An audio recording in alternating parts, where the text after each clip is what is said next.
Government क्या चाहती है कि एजुकेशन का प्राइवेटाइजेशन करना चाह रही है।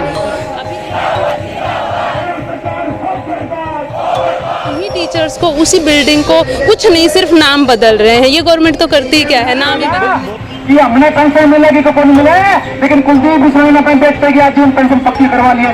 जैसे मीडिया हो, मीडिया को भी थोड़ा सा आगे बढ़ना होगा। लोगों को सिर्फ पक्ष में मत बोलो सरकार के पक्ष, तो हमें लोगों को अवेयर करने की जरूरत है। हम भी कोशिश करेंगे, आप भी हमारा साथ देंगे। अपने लिए विश्वास पैदा करना होगा। जब तक हम विश्वास नहीं पैदा करेंगे तब तक जनता हमारे ऊपर विश्वास नहीं करेगी। तो हमारा ओपीएससी है जी, जब तक ये नहीं मिलता तब तक हम लड़ेंगे। मैम क्या नाम? Gita, PGT chemistry, Bithmara school में। बिठमड़ा स्कूल में। हाँ। न्यू एजुकेशन पॉलिसी आई, जिस प्रकार से स्कूलों को बंद किया जा रहा है, या और भी बहुत जन विरोधी नीतियां लागू की गई। पेंशन के ऊपर आप लड़ते मुझे अच्छे दिख रहे हो, लगातार हम आंदोलन देख रहे हो, लेकिन दूसरी जन विरोधी नीतियों के खिलाफ आप ना उस प्रकार से नहीं मिल पा रहे हो, ये क्या कारण? सर मैं थोड़ा बताना चाहूँगी सब चीज़ों के बारे में। जैसे कि एजुकेशन डिपार्टमेंट की हम बात करें तो गवर्नमेंट क्या चाहती है कि एजुकेशन का प्राइवेटाइजेशन करना चाह रही है। अभी तो हमें नज़र नहीं आ रहा चीज़ों का, लेकिन अंदर ही अंदर प्रोसेस स्टार्ट हो चुकी है। जैसे उसका सबसे एक अभी हाल ही में नज़र आ रहा है कि स्कूल जो हरियाणा गवर्नमेंट के स्कूल थे, एचबीएससी के अंडर जो स्कूल्स थे, उनको सीबीएसई के अंदर डाला जा रहा है। एचबीएससी जब अपना काम प्रॉपर ढंग से कर रही है, अपने हरियाणा को अच्छे से संभाल रही है, तो जो सीबीएसई है उसके अंदर क्यों डाला जा रहा है? मॉडल संस्कृति स्कूल बनाना ही प्राइवेटाइजेशन है। हाँ जी एक है, उसका फर्स्ट स्टेप यही है। अच्छा, दूसरी बात और इसमें मैं बताना चाहूँगी कि जो मॉडल संस्कृति स्कूल हमारे बन रहे हैं वो पुराने स्कूल हैं, बनाने हैं बनाओ, लेकिन नए स्कूल, नई बिल्डिंग, नई इंफ्रास्ट्रक्चर और नए जो हमारी जनरेशन है उसको आप मौका दो काम करने के लिए। आप उन्हीं टीचर्स को, उसी बिल्डिंग को, कुछ नहीं सिर्फ नाम बदल रहे हैं। ये गवर्नमेंट तो करती क्या है, नाम ही बदल। बहुत कुछ बदल रहे हैं ना, वहाँ टीचर्स बदल रहे हैं, शिक्षा का पैटर्न बदल रहे हैं वहाँ।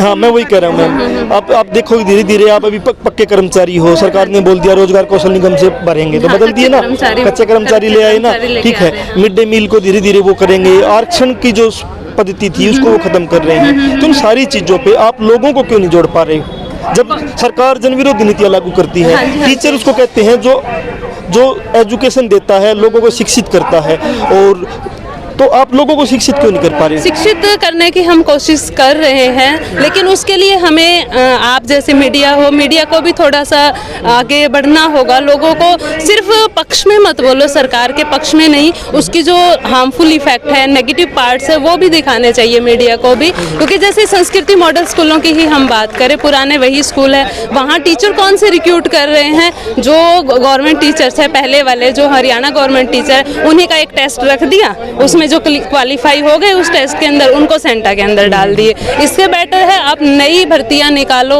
नए स्कूल बनाओ, नई बिल्डिंग्स बनाओ, तो बेटर भी है सबको, उसको मतलब पॉजिटिव वे में लेंगे भी। एक चीज़ और यहाँ मैं बताना चाहूँगी कि जो सरकारी स्कूल हमारे पहले हैं उसमें फीस नहीं लगती, फ्री ऑफ कॉस्ट एजुकेशन है। और ये तो कह रहा हूँ मैं, नए मॉडल संस्कृत स्कूल बने, उसमें बहुत कुछ बदलाव है कि बच्चों पे फीसें भी ले रहे हैं उनसे। तो हमें लोगों को अवेयर करने की जरूरत है। हम भी कोशिश करेंगे, आप भी हमारा साथ देंगे। अभी चुनाव होते हैं, चुनाव में पंचायत का चुनाव था, पहले आदमपुर का चुनाव था, अब आगे भी चुनाव आएंगे।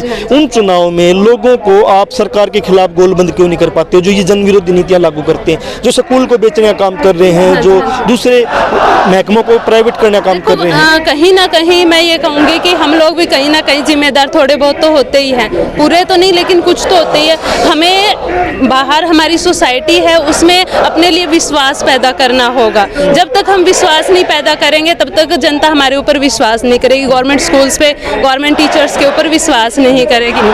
मैम क्या नाम है? लवली। मैम कहाँ पढ़ाते हो आप? मैं government girls senior secondary school Bithmara पढ़ाते हैं। यहाँ मैं देख रहा हूँ कर्मचारी ज्यादा करना, एजुकेशन से कर्मचारी आए हुए हैं, और सरकार का सबसे बड़ा जो हमला है वो एजुकेशन पे ही है, क्योंकि जिस देश की एजुकेशन खत्म हो गई वो देश गुलाम हो जाता है, इसलिए एजुकेशन पे हमला है। उसके बाद भी आप लोग क्यों एक जन सैलाब नहीं बना पा रहे हो? क्यों आपके परिवार के लोग और वो सरकार के खिलाफ मजबूती से नहीं आ पा रहे? इसके लिए एक तो मुख्य कारण ये भी है कि लोगों में जागरूकता का अभाव है। लोग जागरूक नहीं है इसके प्रति, उनको यूं लगता है कि हम तो लग गए हैं, हमें आगे क्या लेना देना है। वो दूसरों की सोच के, आगे की जनरेशन की सोच के आगे तक का नहीं सोच रहे, दूरदर्शी नहीं है। इस वजह से वो सिर्फ सेल्फ सेंटर्ड है, इस वजह से लोग नहीं जुड़ पा रहे हैं। मैम अभी क्या देखते हो, जो सरकार इतनी जनविरोधी नीतियाँ लागू कर रही है, तो उन मुद्दों को आप गांव-गांव तक ले जा पाओ या लोगों को जोड़ पाओ, इसके लिए क्या कोई आपकी यूनियन की तरफ से या आपके प्रयास है कि पहले जो गलतियाँ हुई, ठीक है सारी गलतियाँ हुई होगी, आप लोगों को नहीं जोड़ पाए, लेकिन छात्र आपके कॉलेज के अंदर स्टूडेंट यूनियन क्यों नहीं बने? आपके मैं तो यहाँ तक देखता हूँ कि मिड डे मील वालों की जब यूनियन है वहाँ पे, तो उसको भी परेशान किया जाता है टीचर्स के द्वारा कि आप यूनियन क्यों बना रहे हो, लेकिन खुद यूनियन बनाई हुई। हाँ जी, ऐसा कुछ नहीं है सर, जो मिड डे मील की यूनियन है उसको टीचर परेशान मैम मिड डे मील वालों से जब बात करते हैं ना, तो उन्हीं के मुंह से ही बात, परेशान नहीं करती है, उन्हीं के मुंह से बात आती है। मैं कॉलेज में देखता हूँ, जब कॉलेज में छात्र यूनियन बनाते हैं तो सबसे पहले डंडा लेके उनके खिलाफ वहाँ के टीचर खड़े होते हैं। कॉलेज अलग हो गया, इंस्टीट्यूट हम स्कूल के हैं जी। स्कूल में मैं ऑल ओवर शिक्षा के कर्मचारी के व्यवहार की बात कर रहा हूँ। बिल्कुल सही। तो पेंशन का कहाँ तक ये लड़ाई जाएगी, और सिर्फ पेंशन के लिए लड़ोगे या इसके साथ में जो दूसरी जनविरोधी नीतियाँ? का जो मेन पहला मुद्दा तो हमारा ओपीएससी है जी, जब तक ये नहीं मिलता तब तक हम लड़ेंगे। सबसे पहले हमारी प्रायोरिटी है ओपीएस। मैम मैं फिर कह रहा हूँ कि क्या दूसरे जो जनविरोधी नीतियाँ, चाहे वो लेबर कोड है या न्यू एजुकेशन पॉलिसी है? मैं मेरा पर्सनली एक्सपीरियंस बताना चाहूँगी। मैं बच्चों को अवेयर करती रहती हूँ कि आप लोग इन चीज़ों को देख के ज़्यादा खुश ना हो, फ्यूचर में इनका क्या इम्पैक्ट पड़ रहा है। धीरे धीरे बच्चों को बता रहे हैं, जो आसपास लोग भी, जैसे हम लोग इकट्ठा होते हैं तो डिस्कस करते हैं इस बारे में, ताकि हमारी बात भी क्या है आगे तक पहुँचे और लोगों को भी पता चले कि एक्चुअल में हो क्या रहा है। हमें तो ये दिखता है सरकारी स्कूल का मास्टर नहीं पढ़ाता, सारे यही कहते हैं, लेकिन वो ये नहीं देख पा रहे कि क्यों नहीं पढ़ा पा रहा है, उसके ऊपर किस तरह के प्रेशराइजेशन, कौन से दूसरे काम उनसे लिए जा रहे हैं, उनको स्कूल में घुसने ही नहीं दिया जा रहा। अभी आप इलेक्शन का ही देखो, आदमपुर इलेक्शन हो गया, पंचायत इलेक्शन हो गया, जेंट्स टीचर की स्पेशली ड्यूटी लगी है इसमें, महीने महीने तक वो स्कूलों में नहीं जा पा रहे हैं। तो उस वजह से क्या हो रहा है, बच्चों को कौन पढ़ाएगा? सीधा बात, बच्चों को कौन पढ़ाएगा? तो इम्पैक्ट बढ़ रहा है, सरकार पढ़ाई करवाई जाए। बिल्कुल। तो मैम क्या नाम आपका? रंजना पीजीटी मैथ बिटमड़ा स्कूल से हूँ मैं। आप भी बिटमड़ा स्कूल से? मैम मतलब मैं आपसे भी ये सवाल है कि लोगों को एकजुट करने के लिए, क्योंकि ये जो हमला है सरकार का, जनविरोधी नीतियां जो लागू कर रही, ये बहुत बड़ा हमला है, और लोगों को एकजुट करने का सबसे बड़ा कहीं ना कहीं दायित्व वो टीचर्स पे होता है। तो आप उसमें क्या भूमिका निभा रहे हो? बस ये है कि हमारा जो हौसला यूनियन है वो चारों तरफ से मेहनत कर रही है, वो हर डिपार्टमेंट में जा रही है, हर तरफ यूनियन भी बन रही है, और वो सबको अवेयर कर रही है इसके बारे में कि ओपीएस लागू होना बहुत ज़रूरी है। क्योंकि क्या है ना कि अगर हम सरकार को इतना टाइम दे रहे हैं तो सरकार हमें एक टाइम ऐसा आएगा जब हमें भी ज़रूरत होगी सरकार की, वो क्यों ना हमारी मदद करे। मैम एक सवाल और रह गया मेरा कि मतलब जब पीछे इलेक्शन था तो पिछली जो सरकार थी, बीजेपी थी, विपक्ष में जो थे वो वादे कर रहे थे कि हम आ गए तो क्या उनसे बुढ़ापा पेंशन कर देंगे, और ये वादा फलाना वादा।